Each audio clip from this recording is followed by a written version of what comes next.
고난이 우리를 엄습할 때 이와 같은 제목으로 여러분과 함께 은혜를 나누겠습니다. 우리 인생 일생이란 누구를 불구하고 고난의 숲과 늪을 지나가면서 살아가고 있는 것입니다. 그 때문에 욥기에 인간을 비유해서 말하기를 마치 불티가 하늘로 올라간 같이 인생은 고난을 위해서 태어났다고 기록하고 있는 것입니다. 아담과 하와가 죄를 짓고 하나님을 반역하고 타락한 이후로 인간은 가는 곳마다 가시체를 헤치면서 살아야 하고 원공길을 밟으면서 살아가야 되는 것입니다.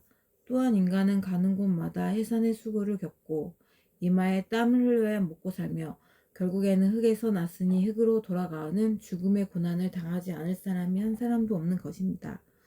오늘 이 자리에 모인 여러분 중에도 인생을 살아오면서 한 번도 고난당하지 않는 사람은 없으며 또한 지금도 고난을 헤치고 나가지 않는 사람도 없을 것입니다. 고난은 누구에게나 다 다가오는 것입니다. 그러나 이 고난을 우리가 어떻게 대처하느냐, 거기에 따라서 고난은 여러분과 나를 찢어버리고 짓밟아버리는 악마가 될 수도 있고 여러분과 나를 도와주고 살려주고 더 나은 내일을 창조해주는 천사의 손길이 될 수도 있는 것입니다. 고난 자체는 우리로서 어찌할 수 없는 일이겠지만 고난에 대한 우리의 자세와 태도와 대응책은 우리 각자가 다 스스로 결정해야 될 문제인 것입니다. 저는 오늘 이 시간에 여러분과 함께 고난을 악마화시키지 말고 고난을 천사의 손길로 변화시켜 보자는 것입니다. 첫째로 우리는 고난이 다가올 때 이상한 일 당한 것 같이 생각하지 말라는 것입니다. 수많은 사람들은 고난이 다가오면 왜 내게 이런 고난이 다가오는가 이 비정상적인 것이 아닌가 그리고 고난에 대한 반발을 합니다. 그러나 고난은 여러분 이상한 것이 아니라 가장 정상적인 것입니다. 사람으로서 이 지상에 살아있으면 반드시 고난당해야 되는 것입니다. 고난 안 당하는 것이 비정상적인 것이고 고난 당하는 것은 정상적인 것입니다. 저는 오랜 세월 겪어가면서 고난 당한 것을 항상 비정상적으로 생각했었습니다. 고난이 다가오면 제가 싫어하고 반발했었습니다. 그로 말미암아 고난이 올 때마다 심령의 고통이 많이 일어났습니다. 그러나 나중에 제가 성서를 통해서 깨닫게 된 것은 고난 당하는 것은 지극히 정상적인 것이요 이것은 보편적인 것이고 고난 안 당하는 것이 이상한 것임을 깨닫게 되었을 때 그 다음부터는 고난 당하는 것을 이상하게 생각하지 않았습니다. 고난 당할 때 고난을 기쁘게 받아들일 수 있었습니다. 성경 야고보서 1장 2절로 4절에 보면 내 형제들아 너희가 여러 가지 시험을 만나거든 온전히 기쁘게 여기라. 이는 너희 믿음의 시련이 인내를 만들어내는 줄 너희가 알미라. 인내를 온전히 이루라. 이는 너희를 온전하고 구비하여 조금도 부족함이 없게 하려 함이라. 고 말한 것입니다. 고난을 당할 때 기쁘게 고난을 받아들여야 되는 것입니다. 고난을 여러분 마음속의 원한과 불평과 원망적으로 받아들이면 고난 그 자체보다도 그 마음의 부정적인 태도가 그 영혼을 파괴합니다. 마음의 평화를 빼앗아 버리고 즐거움을 산산조각이 나게 만드는 것입니다. 고난을 당해서 원만 불평을 하면 마음이 칠흑같이 어두워지고 소망도 사랑도 사라져 버리고 마는 것입니다. 그러므로 고난 당할 때 고난을 기쁘게 받아들이라 긍정적인 자세로서 고난을 받아들이면 고난이 악마로서 왔다가 천사로 변화되고 마는 것입니다. 왜 고난이 우리에게 유익이 되느냐 하면 고난은 새로운 삶을 창조하는 도전이요 기회가 되는 것이기 때문입니다. 우리가 편안한 생활 속에서는 발전과 변화가 없습니다. 그러나 거센 고난이 다가오면 고난을 당할 때 삶의 방향을 수정하게 되는 것입니다. 회개를 하게 되고 삶의 방향을 수정해서 더 발전적인 방향으로 향할 수 있습니다. 고난이 다가와야 자아가 깨어지지요. 고난 당하기 전에는 자아가 깨어지지 아니하고 자기 고집대로 살고 하나님을 반역하면서 살다가 거친 고난이 다가오면 박살이 나고 깨어져서 하나님 중심으로 서는 방향 수정을 할 뿐 아니라 자아가 깨어져서 인격적으로 모난 것을 다 정비하여 부드럽고 변화되게 되는 것입니다. 고난은 우리로 하여금 하나님께 더욱 철저히 나가도록 인도해 주는 것입니다.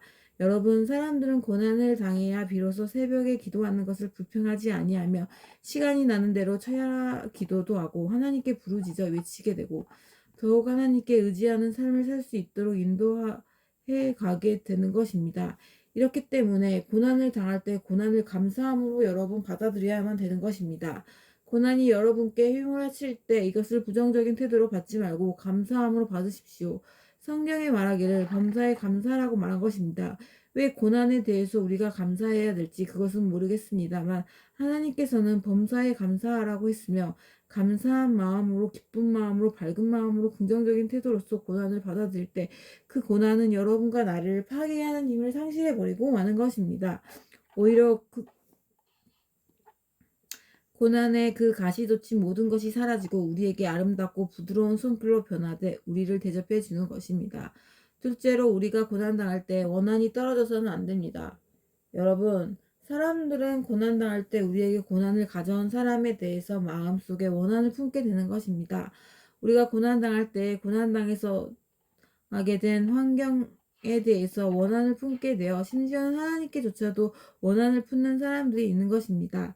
고난을 당할 때 마음속에 쓴뿌리가 나서 원한이 우리 속에 사무치게 되면 그 고난 자체로 말미암아 기보다 그 원한 때문에 이 사람은 하나님과의 기도가 끊어지고 믿음이 사라지고 평안이 없어지고 마음속에 쓴물이 가득하게 되어 버리고 마는 것입니다. 그러므로 고난의 원인이 되는 사람이나 환경이나 심지어 하나님께 대하여 원한을 품지 말아야만 되는 것입니다. 우리는 욥의 태도를 보고 잘 배울 수가 있는 것입니다. 욥은 그 소유물을 다 잃어버렸습니다. 그리고 난 다음에 그 10자녀가 함께 잔치를 베풀다가 거친 바람이 불어와서 집이 무너져서 일시에 몰살되고 말았습니다. 거기에다가 설상가상으로 자기 몸을 고칠 수 없는 무서운 병이 들어서 그는 잿더미 위에 앉아 기왓장으로 몸을 긁고 있었습니다. 그 아내조차 와서 말하기를 너가 이래도 성전을 지키느뇨 하나님을 저주하고 죽으라 말했습니다. 고난의 극도에 달해 있는 욥이 하나님을 원망하고 인생을 원망할 수 있었을 것입니다. 쓰디쓴 마음을 품을 수도 있었을 것입니다. 그러나 욥기 1장 20절에 22절에 보면 욥이 일어나 겉옷을 찢고 머리털을 밀고 땅에 엎드려 경배하며 가로되 내가 모태에서 적신이 나았사온즉 또한 적신이 그리로 돌아가올지라도 주신 자도 여호와시요 취하신 자도 여호와시니 여호와의 이름이 찬송을 받으실지이다 하고 이 모든 일이 욥이 범죄하지 아니하고 하나님을 향하여 어리석게 원망하지 아니하라고 말한 것입니다. 이 말씀을 통해서 보게 되면 고난을 당할 때 원망하면 하나님 앞에서 범죄하게 된다는 것입니다. 그러나 욥은 오히려 이 극심한 고난을 통해서 하나님께 경배하고 오히려 감사한 것입니다. 그래서 그는 고난을 긍정적인 자세로 받아들일 수 있었기 때문에 나중에 고난은 욥에게 소화되어 버리고 욥은 고난 이후에 더 나은 기반 위에 서서 큰 축복을 받고 살아갈 수 있었던 것입니다. 저는 요셉의 승리를 보면 대단히 마음속에 감동을 합니다. 요셉은 야곱의 12자녀 중 11번째 자녀였습니다. 그런데 요셉은 아버지의 특별한 사랑을 받아서 다른 형제들에게 시기를 받은 사람입니다. 그러나 다른 형제들이 목축을 하러 갔을 때 아버지의 뜻을 좇아 음식을 가지고 형들을 돌봐주러 가는데 형들이 갑자기 와서 요셉을 잡아 옷을 벗기고 음식만 빼앗고 벌거벗은 그를 마른 우물에 던졌다가 아라비아 상인이 애굽으로 내려가니 마른 우물에서 끌어내어서 그를 팔아버리고 만 것입니다. 종으로 끌려가면서 그는 뒤를 돌아보고 울며 형들이여 나를 살려달라고 고함쳤지만 형들은 요셉이 가져온 음식을 먹으며 껄껄 웃고서 그를 떠나보내고 만 것입니다. 요셉의 마음속에 원한이 사무치지 아니할 수 없었습니다. 그는 그 길로 가서 보디발의 집에 종으로 팔려서 혹사를 당하고 뼈가 으스러지도록 일을 했습니다. 겨우 살만하니까 또 누명을 덮어쓰고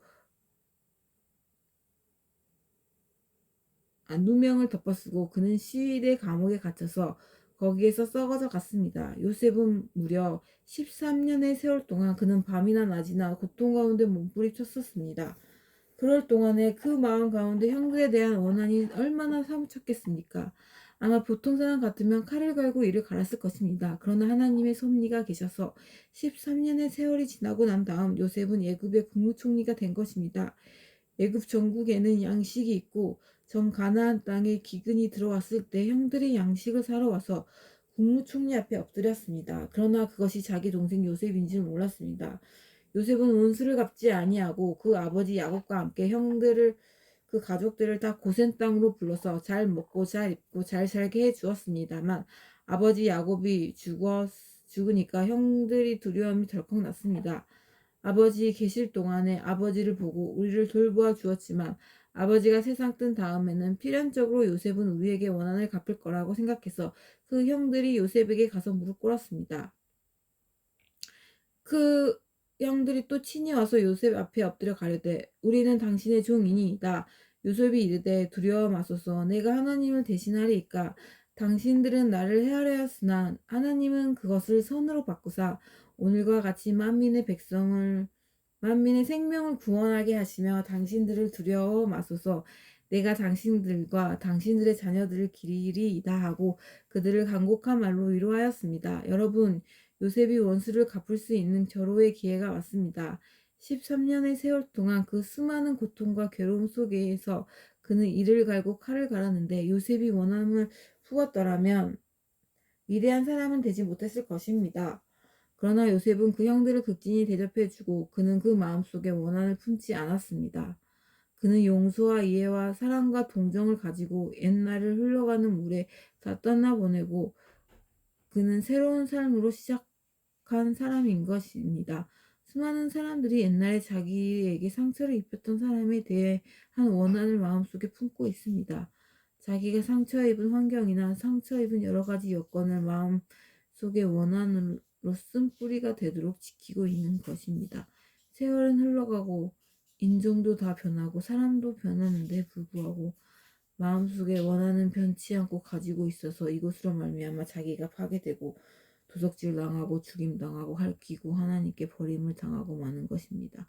그러므로 오늘 우리가 해야 될 것은 고난 당할 때 우리에게 고난을 가져다 준 사람이나 환경이나 하나님께까지도 합쳐서 우리는 이해하고 동정하고 용서하고 사랑해야만 하는 것입니다. 이 길만이 우리가 하나님 앞에 승리할 수 있는 길입니다. 예수님께서는 십자가에 못 박혀 돌아가실 때 당신은 십자가에 못 박고 그리고 고개를 흔들며 침을 뱉고 욕을 하는 사람들을 바라보시고 주님께서는 하나님께 기도했습니다. 하나님이여 저들이 알지 못해서 저러니 저들의 죄를 용서하여 주십시오. 성경에는 너희 원수가 줄이거든 목이고 목마르거든 마시우라. 원수 갚는 것이 내게 있으니 내가 갚으리라 이렇게 말씀하셨습니다. 무슨 원수가 잘 되라고 원수를 위해서 축복해 주시고 먹이고 마시우는 것이 아닌 것입니다. 우리가 마음속에 원한을 품지 않기 위해서는 우리가 이해하고 동정하고 용서하고 사랑으로 갚아져 버리면 그 축복이 우리 자신 속에 다가오기 때문인 것입니다. 원수는 하나님께 갚아주시겠고 사람이 무엇으로 심든지 장이 횡의대로 반드시 거둡니다. 하나님을 우리가 소홀히 하나님께서 하시는 일을 만홀히 이길 수 없습니다. 반드시 사람은 무엇을 심든지 그대로 거두게 되는 것입니다. 그러나 우리 자신은 원수를 용서해주고 마음속에 쓴뿌리가 나지 않게 함으로 말미암아 우리 영혼이 평안 가운데 거할 수 있게 기쁨 가운데 거할 수 있으며 하나님의 축복 가운데 거할 수 있게 되는 것입니다. 이러므로 고난을 이겨내기 위해서는 반드시 우리 마음속에 원한을 없애버려야 됩니다. 고난이 다가올 때 우리 마음속에 언제나 마음 가득하게 이해와 동정과 용서와 사랑의 기도를 해야 되는 겁니다. 이것을 우리가 잊지 말아야 될 것입니다. 셋째로 여러분 우리가 고난이 다가올 때 고난의 암흑에서 내일의 꿈을 버리지 말아야 되는 것입니다. 꿈이 인생을 만들어가는 것입니다. 하나님께서 요셉을 어떻게 해서 구출하셨나요? 요셉은 바로 형들에게 팔리기 전에 그 마음속에 하나님께로부터 꿈을 받았습니다. 하루는 저녁에 꿈을 꾸니 형들과 함께 들에 나가서 곡식을 거두는데 형들의 11단이 다 눌러서서 자기 단을 향해서 절을 하는 꿈을 꾸었습니다. 그 다음 또한 꿈을 꾸니까 하룻밤에 하늘을 쳐다보니 하늘에서 해와 달과 11별이 서서 자기를 향하여 절을 합니다. 해와 달은 아버지 어머니고 11별은 형들인 것입니다. 그는 그 마음속에 깊이 깨달았습니다. 장차 나는 우리 가정에서 제일 가는 사람이 되었고 온 가족들을 내가 돌보는 사람이 되겠고 온 가정에 내가 구주가 되겠다. 그러므로 내 스스로가 나를 잘 다스려야겠다. 그런 생각을 했습니다. 그런데 요셉이 그 마음속에 꿈이 있었기 때문에 그가 종으로 팔려 달리고 감옥에 들어가서 스산하고 처참한 환경적인 체험을 했을지라도 그는 마음속에 낙심할 수 없는 것은 요셉은 자기가 꿈을 잡은 것이 아니라 꿈이 요셉을 잡아준 것입니다. 그래서 그 꿈은 요셉을 인내하게 하고 소망을 갖게 하고 힘을 내게 하고 기도하게 하고 용서하게 만들어 준 것입니다. 여러분, 오늘날 우리 마음속에 있는 꿈이 여러분과 나를 변화시킨다는 걸 알아야 되는 것입니다. 그렇기 때문에 꿈이 없는 백성은 망하는 것입니다. 꿈이 없는 젊은이는 방탕하게 되고 꿈이 없는 가정은 파괴되고 꿈이 없는 민족은 약소민족이 되거나 남의 민족에게 짓밟히게 되는 것입니다. 꿈이 소망차게 만들고 믿음 있게 만들고 사랑으로 넘치게 만들고 강하게 만들며 진취적이고 창조적으로 만들 수 있는 것입니다. 이렇기 때문에 우리가 고난 당하여서 눈에는 아무 증거 안 보이고 귀에는 아무 소리 안 들리고 내 앞이 칠흑같이 어두울 때 꿈을 가져야 되는 것입니다. 도대체 우리가 어디에서 꿈을 가질 수 있을까요? 우리는 우리 주 예수 그리스도 십자가 밑에 나갈 때 꿈을 가질 수 있습니다. 십자가 밑에서 중생하는 꿈을 얻을 수 있으며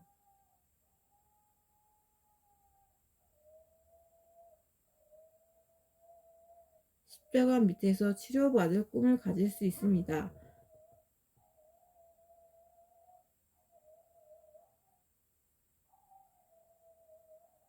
십자가 밑에서 저주에서 해방을 얻고 축복받은 꿈을 가질 수 있으며 십자가 밑에서 재림하는 예수께서 우리를 변화시켜 데려가서 눈물과 근심과 탄식과 죽음과 이별하는 곳이나 곡하는 것이 없는 새 하늘과 새 땅과 새 예루살렘에 데리고 갈 꿈을 우리가 꿀 수 있는 것입니다.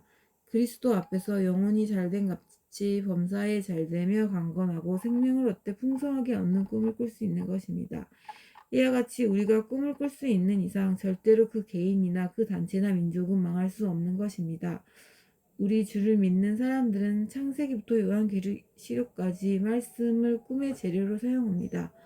하나님의 성령께서는 여러분과 나에게 와서 늙은이에게는 꿈을, 젊은이에게는 환상을 주기 원하는 것입니다.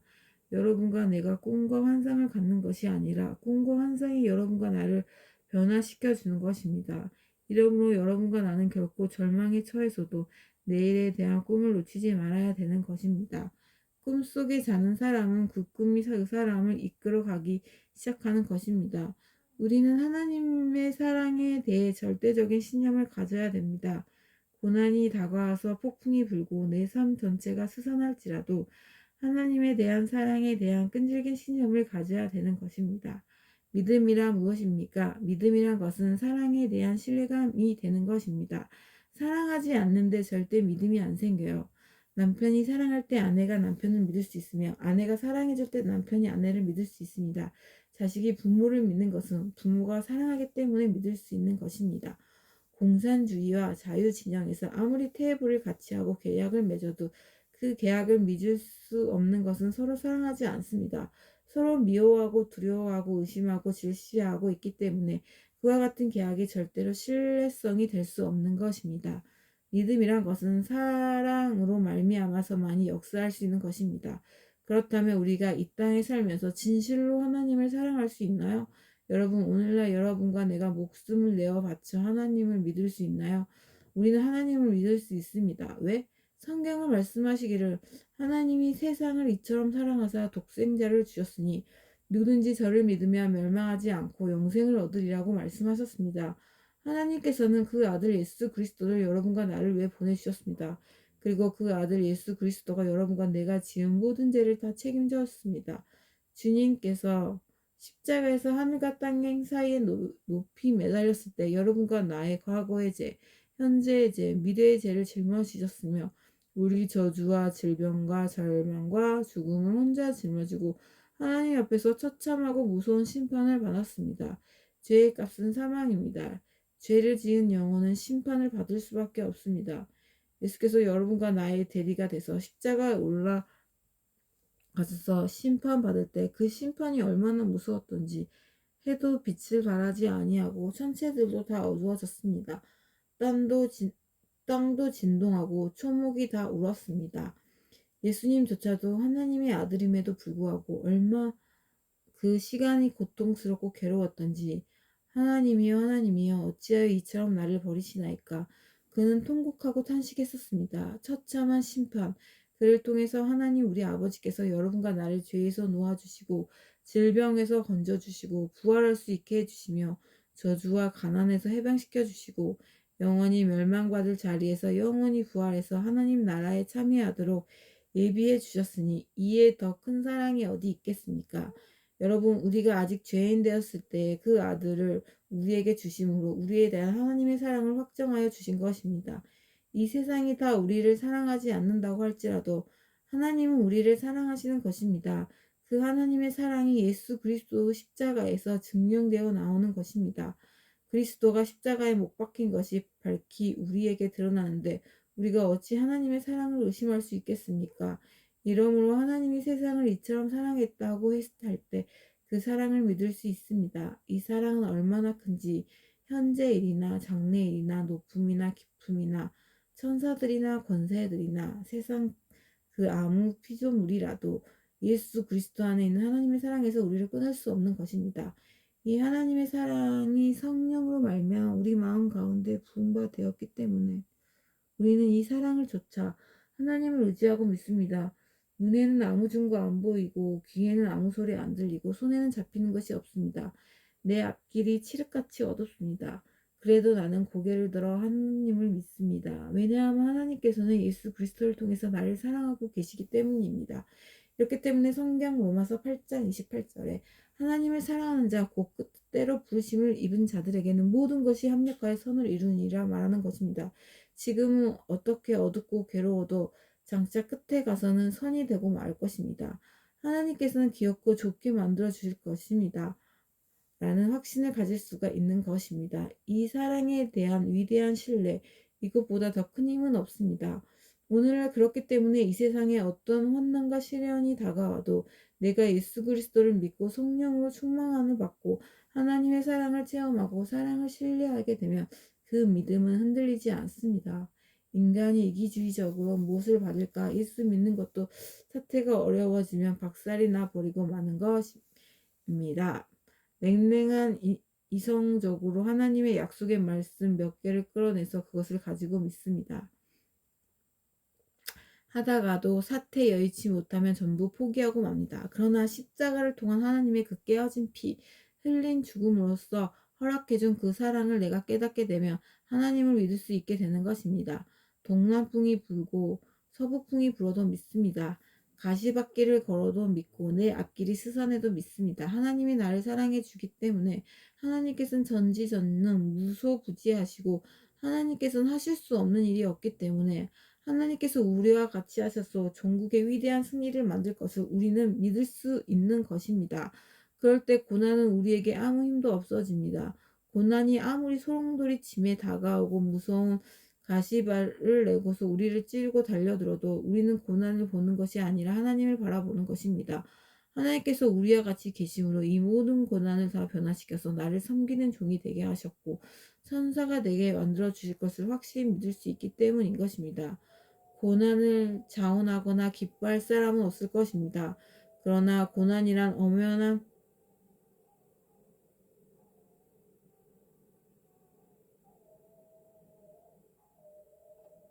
현실을 무시할 수는 없습니다. 고난은 있는 것입니다. 고난은 다가오는 것입니다. 이것은 부정할래야 부정할 수 없는 것입니다. 오직 고난에 대한 우리의 태도 여하에 따라서 그 고난은 우리들에게 악마로 변화될 수도 있고 천사로 변할 수 있는 것입니다.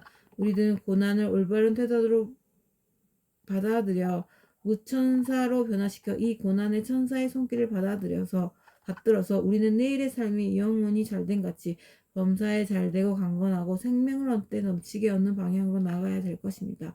이러므로 여러분 고난이 다가올 때 이상한 일 당한 것처럼 생각하지 마십시오. 고난이 다가오는 것은 지극히 정상적인 것이요. 오히려 우리가 기뻐하고 감사함으로 받아들여야 되는 것임을 잊어버리면 안 될 것입니다. 고난이 다가올 때 마음속에 고난을 가져온 사람이나 환경에 대해서 원한을 품지 마십시오. 그 원한은 마음속에 쓴뿌리가 되어서 여러분이 쓴물을 마시고 영혼의 처절한 절망을 가지게 될 것입니다.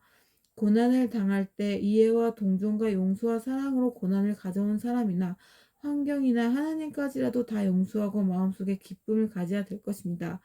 고난 당할 때 꿈을 버리지 마십시오. 어떻게 어둡고 캄캄할지라도 십자가 밑에서 하나님이 주신 약속을 부여잡고 절대로 꿈을 놓지 마십시오. 꿈이 여러분의 현재와 미래를 창조해 주는 것입니다.